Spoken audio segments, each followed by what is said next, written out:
Call the honourable member, Carol Beaumont. Thank you very much, Mr Chair. It's a pleasure indeed to speak to the Land Transport and Road User Charges legislation in part one of the committee stages of this bill.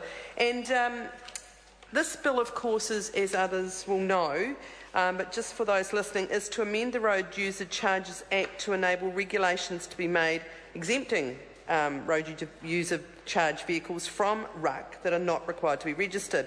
Now, most of the vehicles that are exempt will make very little use of roads and make a sufficient contribution to the costs they impose on the road network through the vehicle licence fee. And in fact, the first part of this bill, Part 1, amends the Land Transport Act 1988 to enable an additional fee for certain road user charge vehicles. And so that provision is essentially making that additional fee payable in respect of all RUC vehicles that are operated on road that are exempt from paying road user charges. And that additional fee is to be treated as land transport revenue for the purposes of the Land Transport Management Act and is meant to be set, taking regard to the extent of the use of the vehicles on the road and the likely cost that the vehicles will generate when they use that road. Now, this is important, and I don't want to relitigate the history, but it is an interesting bill, this one, because we support it. I mean, getting this legislation clear, getting it right is important.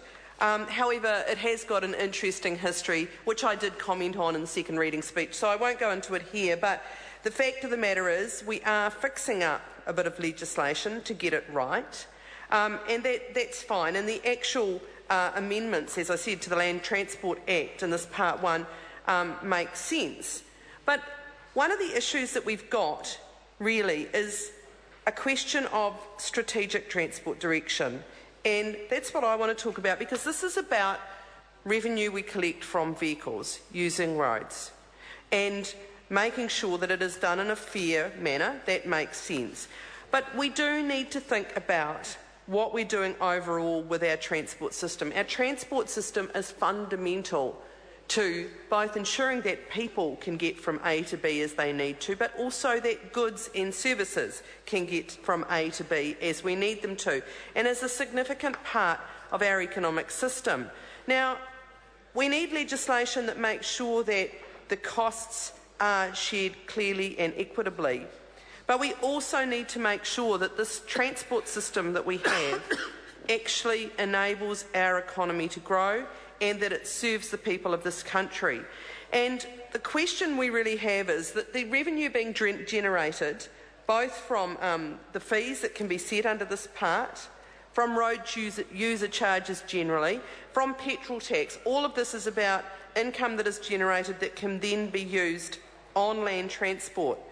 How that is used is, I think, a point of great political significance, and one that we have very significant difference with the government, who essentially concentrated their thoughts onto roads of national significance, almost exclusively. Whereas, from our perspective, we need to think about the rail network being the backbone of our transport system. We need to think about local roads as part of the infrastructure that's essential in terms of regional development. And I think that whole strategic transport direction question is a really important one that the government across this House fails to take account of. And in fact, even in question time today, and I raise this point even though it wasn't a transport issue, but in question time today, illustrative of this problem is the fact that the government won't deal with any of the hard questions. We're talking about issues of superannuation, about money to invest in New Zealand businesses, about the extent to which we use the income we generate, the money that we need to invest in our business, and how we do that. And honestly, the answers to those questions around superannuation today were a disgrace. Likewise, the money that is being generated through our road user charges, through the fees that are flagged up in this section of the bill, we need them to be used in a much more strategic manner than the current government is doing. And so, for members across this side of the House, we will, as I've said, be voting for this bill. We do think that transport and getting it right in the transport portfolio is critical, and we understand the need to correct the mistakes that have been made. But, Mr Speaker, Mr Chair, we think that the government are going in the wrong direction. The question is that Part 1 stand part. All those in favour, please say aye. Aye. To the contrary, no. The ayes have it. The question now is that Part 2, debate on clauses 6 through to 18, stand part. I call the Honourable Member Darian Fenton. Thank you very much, Mr Chair. Well, I'm happy to take a call in Part 2 of the Land Transport and Road User Charge